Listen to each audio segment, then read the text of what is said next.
Le travail à la chaîne n'est pas en soi une forme barbare de production. Il le devient lorsqu'il est exploité par une entreprise qui veut à tout prix augmenter son rendement et ses projets. Le travail à la chaîne n'est qu'une étape vers un automatisme plus perfectionné qui sera assuré non pas par des mains humaines, mais par des organes de machine. Déjà réalisé avec les précautions nécessaires, il constitue une victoire, une délivrance du travailleur dans beaucoup de professions pénibles. Ces mots datent de 1938, ils sont extraits d'un livre intitulé « Problèmes du machinisme en URSS et dans les pays capitalistes ». Salut! Aujourd'hui, je vous propose de découvrir un des fondateurs de la sociologie du travail. Il est l'auteur de l'ouvrage que je viens de citer. Il a fait des études de chimie, il a fréquenté Normal Sup, il a intégré le Parti communiste, il a quitté le Parti communiste. Il a consacré une grande partie de ses travaux à l'analyse des relations hommes-machines dans les sociétés industrielles. Il est né en 1902, il est mort en 1977. C'est Georges Friedman.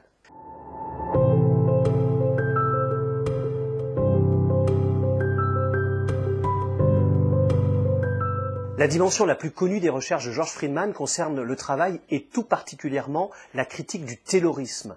Il a aussi été un intellectuel engagé et un observateur critique des réalités qu'il a observées.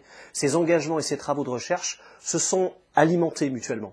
Georges Friedman s'est interrogé sur les liens entre progrès technique et progrès social, particulièrement au moment où la production et la consommation de masse se développent, alimentées par une organisation du travail dont on voyait déjà bien qu'elle tendait à aliéner l'homme. Tiens, juste pour se replacer dans le contexte de l'époque, écoutez ça.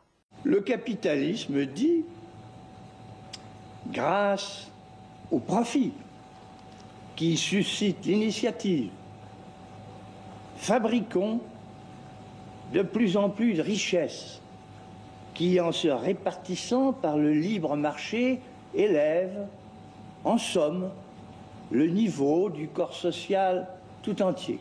Seulement, voilà, la propriété, la direction, le bénéfice des entreprises dans le système capitaliste n'appartient qu'au capital. Et alors ceux qui ne le possèdent pas se trouvent dans une sorte d'état d'aliénation à l'intérieur même de l'activité à laquelle ils contribuent. Ce questionnement relayé dans le débat public, et notamment par le général de Gaulle en 1968, est au cœur d'un ouvrage important de Georges Friedman, publié en 1953, Où va le travail humain, propose une réflexion critique sur le monde moderne. Georges Friedman présente l'image de la société qu'il défend, où s'harmoniserait le progrès des techniques et l'épanouissement de l'individu. Philosophe, psychologue, mais aussi ergonome, Georges Friedman élabore sa sociologie en intégrant à la fois des éléments théoriques venant des États-Unis et des éléments d'approche marxiste. Il étudie toutes les collectivités humaines qui se constituent à l'occasion du travail. Il conçoit donc l'entreprise non seulement comme un lieu de production, mais aussi comme un lieu de vie sociale qui articule des liens économiques, juridiques et sociaux. Il accorde une grande importance aux évolutions techniques qui lui semblent avoir un impact déterminant sur le travail et sur les individus. Il voit dans les nouveautés techniques une cause de complexification du travail qui implique le remplacement progressif de nombreux postes centrés sur l'exécution par des postes qui requièrent des compétences d'analyse et de prise de décision. Bref, les tâches manuelles disparaissent au profit des tâches conceptuelles, ce qui entraîne une accentuation de la perte de pouvoir des ouvriers sur leur travail au profit des techniciens et des contrôleurs.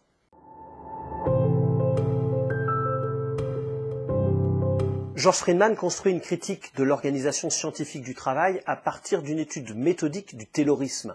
Il a exploré les écrits de Frédéric Taylor, mais aussi la description de différentes recherches, notamment celles menées par l'équipe d'Elton Mayo à l'usine de la Western Electric. À partir de là, il décrit et il dénonce l'aliénation et la déshumanisation des travailleurs auxquelles conduit l'organisation taylorienne et fordienne du travail.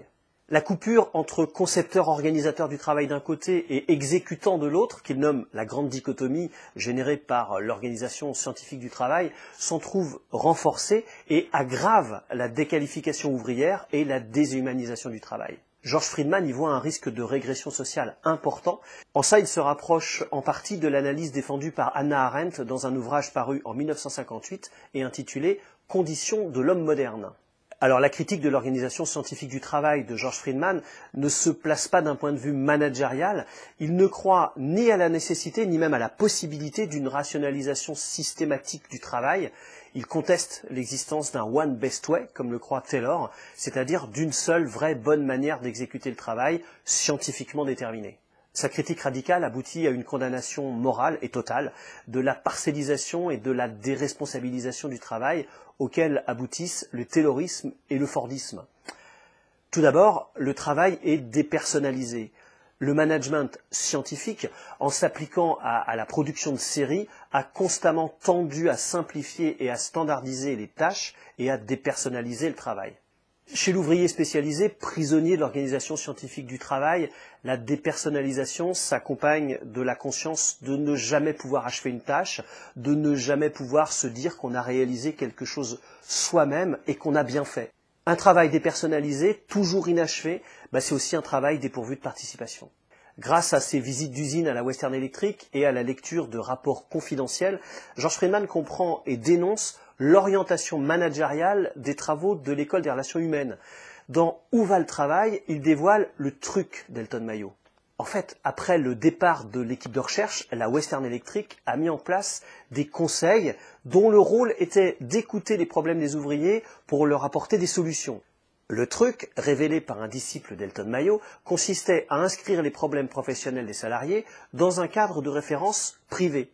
En clair, il s'agissait de passer de préoccupations concernant le travail à d'autres ne concernant pas le travail, mais plutôt la personnalité du travailleur. Et donc, de nier la responsabilité de l'entreprise. Selon George Friedman, l'école des RH peut clairement être critiquée pour s'être mise au service de la direction de l'entreprise plutôt que du progrès social, en s'intéressant aux facteurs humains de productivité et non pas à l'homme en tant que tel.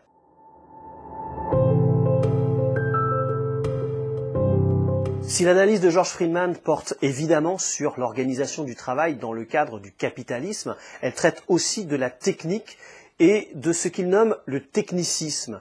Dans Le travail en miettes, il écrit « De tous côtés, la technique donne congé à l'homme ». C'est donc en sociologue humaniste qu'il scrute avec une certaine inquiétude l'avenir du travail humain. Son apport à la sociologie du travail a aussi été pédagogique avec la publication au début des années 60 du traité de sociologie du travail coécrit avec Pierre Naville. Et ça a été un ouvrage fondateur pour l'enseignement de la discipline. George Friedman contribue aussi au développement institutionnel et pratique de la discipline, notamment autour du centre d'études sociologiques qu'il a dirigé. Alors qu'est-ce qui nous reste aujourd'hui des travaux de George Friedman ? De nombreuses recherches de terrain portant notamment sur le travail ouvrier sont menées dans la foulée de ces travaux. Ces apports ont été à la fois humanistes, scientifiques et pédagogiques. Voilà, j'espère vous avoir donné envie d'en savoir plus sur George Friedman et sur la sociologie du travail en général. Je vous donne rendez-vous très bientôt pour aborder un nouveau sujet. D'ici là, portez-vous bien. Salut!